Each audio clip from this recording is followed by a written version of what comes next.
तो देखते हैं पहला टॉपिक बायो-सेवर्ट्स लॉ।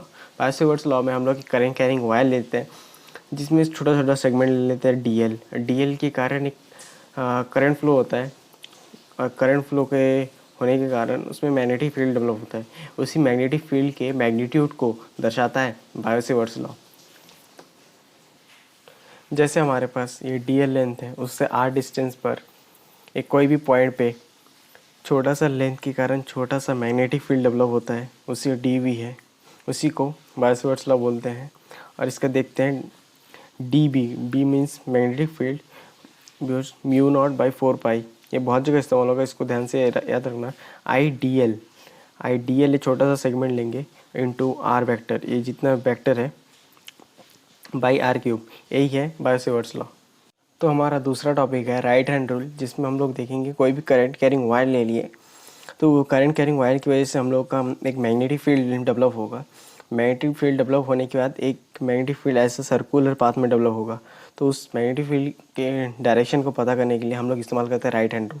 तो राइट हैंड रूल को ऐसे पकड़ेंगे, ऐसे करंट का डायरेक्शन थंब की तरफ देंगे, ऐसे अगर पकड़ा है, और मैग्नेटिक डायरेक्शन ऐसा होता है जो अपना उंगलियों की तरफ होता है ऐसे। और एक तो डॉट है, क्रॉस है, ये है आउटवर्ड है, ये इनवर्ड। इसको समझने के लिए जैसे कोई एरो रहता है, एरो मतलब वो तीर रहता है, तीर के सामने वाला पॉइंट ये है, तीर के पीछे वाला पॉइंट ये है। तो आगे बढ़ते हैं तो देखते हैं फील्ड ड्यू टू वायर। ये हमारा तीसरा टॉपिक है, जिसमें एक नॉर्मल सा वायर ले लिए, उसका डी डिस्टेंस पे एक थीटा 1 ले लिए, एक थीटा 2 ले लिए, जिसका मैग्नेटिक फील्ड का मैग्नीट्यूड देखते हैं। डायरेक्ट मैं ज़्यादा समझाऊंगा नहीं, इसमें डायरेक्ट फार्मूला रिवीजन कराऊंगा, जो डायरेक्ट नीट में क्वेश्चन में दो लोग तुरंत आंसर आएगा ऐसा वाला। B equal to mu naught by 4 pi I by D, याद ही रखना है। म्यू नॉट बाई 4 पाई तो सब जगह आना ही है, sine theta 1 plus sine theta 2। और इसका एक स्पेशल केस भी है फॉर इन्फिनिटी वायर। इन्फिनिटी हो जाएगा वायर तो ये थीटा 1 एंड थीटा 2 90 डिग्री बन जाएगा। जैसे ये 90 डिग्री हो जाएगा, इधर बन जाएगा 90 डिग्री, थीटा 1 एंड थीटा 2 दोनों 90 डिग्री बन जाएगा।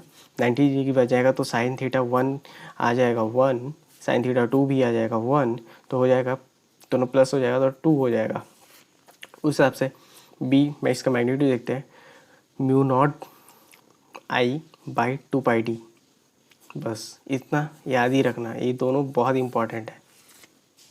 तो आज हम लोग आगे बढ़ते हैं चौथा टॉपिक की तरफ, फील्ड ड्यू टू लूप। इसको और दूसरा बोलते हैं करंट कैरिंग सर्कुलर आर्क। जो आर्क लिखा है, इसमें एक नॉर्मल सा आर्क है, जिसमें मतलब एक हाफ आर्क है, जिसमें करंट आई फ्लो हो रहा है, थीटा डिग्री का है, और इसका डिस्टेंस आर है। तो इसका डायरेक्ट फॉर्मूला देखते हैं, B equal to mu naught by 4 pi I by R. Theta को हम लोग ऑलवेज रेडियन में लेंगे, और जब पूरा सर्कुलर रहेगा, पूरा सर्कुलर लूप रहेगा, करंट आई फ्लो करेगा, तो इसका हो जाएगा 2 पाई हो जाएगा, पूरा सर्कल का हो जाएगा तो 2 पाई हो जाएगा। 2 पाई तो रख देंगे इधर रेडियन में, 2 पाई रख देंगे तो 2 पाई 4 पाई को खाएगा तो 2 बचेगा। तो वही नॉर्मल सा है, mu naught by I by 2 R. और उसका अगर हाफ सर्कल रहा, मतलब सेमी सर्कल, उसमें रखेंगे तो उसका डायरेक्ट फॉर्मूला आएगा mu naught by I by 4 R. बस इतना को पूरा याद कर लीजिए, बहुत आसानी होगा, क्वेश्चन आएगा फट बनेगा। तो हम आगे बढ़ते हैं, दूसरा टॉपिक देखते हैं। और जो लोग नए हैं चैनल को सब्सक्राइब करें। देखिए व्यूज़ बहुत कम है तो लोग उसे शेयर भी किए और लाइक भी कर दिए। तो हम लोग देखते हैं एम्पियर सर्किटल लॉ। इसमें बेसिकली गॉस लॉ जैसा ही है, और हम लोग एक लूप ले लेते हैं, ध्यान रखना है क्लोज लूप हो। क्लोज लूप ले लेते हैं जिसमें बहुत सारे तार आ जा सकते हैं, जैसे ये हम लोग बना दिया है, तार आ जा सकते हैं। इसके लिए कुछ ना कुछ मैग्नेटिक फील्ड होगा, तो उसी को हम लोग देखेंगे। और उसके इधर देख सकते हैं जो लूप का लेंथ के साथ हम लोग थीटा, इसके ऐसा बनेगा, इसका लेंथ के साथ मैग्नीट्यूड कहीं पर भी बनेगा, तो उसके साथ हम लोग थीटा निकाल सकते हैं। तो इसका डॉट प्रोडक्ट हो जाएगा बी डी एल, ऐसा करके निकाल सकते हैं, B D L cos theta हो जाएगा।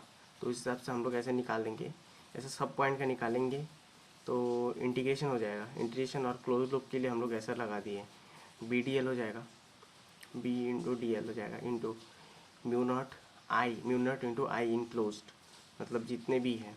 जैसे इसके लिए 2a है ऊपर जा रहा है, और 3a नीचे आ रहा है, 5a ऊपर जा रहा है, टोटल 7a है, और जो ऊपर जा रहा है और 3 ये नीचे आ रहा है, तो टोटल हो गया 4 एम्पियर हो जाएगा। 4 एम्पियर हो जाएगा, तो इधर आई की जगह हम लोग 4 एम्पियर नहीं लेंगे, इससे डायरेक्ट क्वेश्चन बन जाएगा बस। तो आगे बढ़ते हैं। तो अभी हम लोग देखते हैं सोलेनॉइड। सोलेनॉइड बहुत सारे लोग इसको देख के डर जाते हैं क्या है क्या, इसमें कुछ नहीं याद रखना, बस एक डायरेक्ट फार्मूला है उसको याद रखना है। इसका मैग्नेटिक फील्ड होता है B = म्यू नॉट NI। और बहुत सारे लोग कन्फ्यूज होते हैं कि एन को लेके, बहुत सारे लोग सोचते हैं कि एन होगा टोटल नंबर ऑफ टर्न्स, बाकी ये गलत है। ये स्मॉल एन होता है number of turns per unit length, ये बड़ा होता है, बड़ा एन होता है टोटल नंबर ऑफ टर्न्स, इसलिए बहुत सारे लोग गलत कर बैठते हैं। इसलिए ध्यान रखना है ये एन का, और एन = N/L होता है, और ये यूनिफॉर्म होता है मैग्नेटिक फील्ड अंदर पूरा। बस इतना ही ध्यान रखना, बस इस फॉर्मूला को याद करना है बस। आगे देखते हैं। तो हम लोग आगे देखते हैं ये force on the moving charge, ये इससे क्वेश्चन बनता ही है, डायरेक्ट फार्मूला है, बस उसी को देखना है। तो हमारे इसके लिए तो राइट हैंड रूल चाहिए, right hand rule, palm rule जो बोलते हैं, उसके लिए चाहिए। तो ध्यान रखना, जो मैग्नेटिक फील्ड होता है वो फिंगर को ले लेना, सामने जो उंगलियां हैं उसकी तरफ ले लेना, और थंब की तरफ जितना भी चार्ज, पॉजिटिव चार्ज बह रहा है वो थंब की तरफ मान लेना, पॉजिटिव चार्ज। और ये मैग्नेटिक फील्ड सामने, थंब के ऊपर चार्ज, और इधर से जो निकलेगा वो फोर्स, इधर से जो निकलेगा फोर्स, और वो फोर्स का होता है QV/B, फोर्स = QV/B। बस यही है, ख़त्म। तो हम लोग देखते हैं आगे का topic, force on a wire. तो इसके लिए हम लोग मैग्नेटिक फील्ड में एक ठो वायर ले लिए जिसमें करंट फ्लो हो रहा है I, और ये डिस्टेंस है L। बस इसका फोर्स देखते हैं B, the magnetic field I से ये करंट फ्लो हो रहा है, L से डिस्प्लेसमेंट। अगर एक क्लोज लूप हुआ तो डिस्प्लेसमेंट हो जाएगा 0, टोटल 0, सन्नाटा काटा पिटा। तो अगर हम लोग 2 पैरेलल वायर लेते हैं, ऐसा वाला क्वेश्चन आता है, जो पैरेलल वायर लेते हैं उसमें फोर्स क्या होगा, तो उसमें फोर्स होगा F = म्यू नॉट I/2πd। और इसके लिए एक मैग्नेटिक फील्ड डेवलप होगा सामने, जिसका length per unit length into इसका करंट कर देंगे, तो ये आ जाएगा total formula F = mu I1 I2 L 2πd। तो L को हम लोग इधर लेके आए, तो ऐसा फार्मूला बन गया। इसको डायरेक्ट रट ले, सब कुछ रट ले, मैं ज़्यादा समझाऊंगा नहीं, बस फार्मूला को रिवाइज करा रहा हूँ। ये सब कुछ पढ़ने के बाद बस रिवीजन के लिए है। और एक चीज़ ध्यान रखना, जो फोर्स, ये दोनों सेम डायरेक्शन में करंट जा रहा है, अगर ये ऑपोजिट, इसलिए फोर्स ऐसे लग रहा है, अट्रैक्ट कर रहा है। अगर ये ऑपोजिट डायरेक्शन में जाता, अगर इधर हो जाता तो ये रिपेल करता, ये इधर लग जाता। तो हम लोग आगे का टॉपिक देखते हैं, मैग्नेटिक मूवमेंट, जिसमें हम लोग एक क्लोज लूप लेते हैं, पहले भी देखा होगा, और उसमें करंट I फ्लो करेगा, तो उसके लिए एक मैग्नेटिक फील्ड डेवलप हो जाएगा। मैग्नेटिक फील्ड का मोमेंटम और उसका है NIA। N से total number of turns, I से करंट जितना फ्लो हो रहा है, एरिया, तो उसका टॉर्क हो जाएगा, टॉर्क का वैल्यू हो जाएगा M/B = MB sin theta. Direct ऐसे याद रखना है।